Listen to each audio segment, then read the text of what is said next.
காமேஸ்வர முகாலோக கல்பித ஸ்ரீ கணேஸ்வரா. காமேஸ்வரருடைய முகத்தை பார்த்ததினாலேயே ஸ்ரீ கணேஸ்வரரை சிருஷ்டித்தவள்.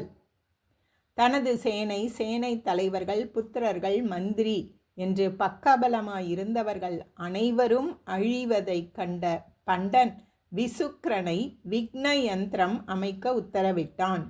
அசுரா மாயையால் உண்டாக்கிய இந்த யந்திரம் தேவியின் படைகளின் நடுவே வைக்கப்பட்டது. தேவியின் படைகள் செயல் இழந்தன.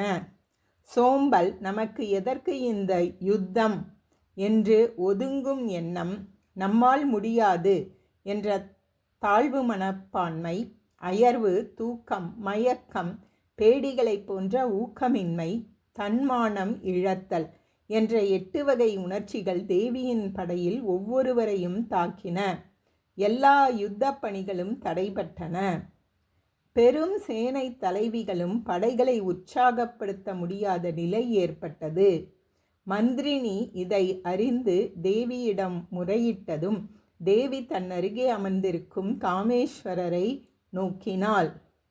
புன்னகையால் அழகுற்ற இருவரது பார்வைகளும் ஒன்று சேர யானை முகத்துடன் ஸ்ரீ கணபதி வல்லபை என்னும் சித்தலக்ஷ்மியை ஆலிங்கனம் செய்தவராக தோன்றினார்.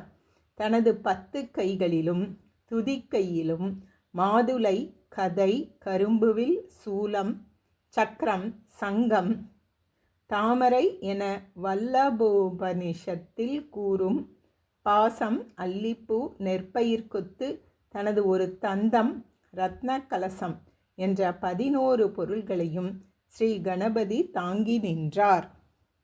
ஓம் தத்சத்.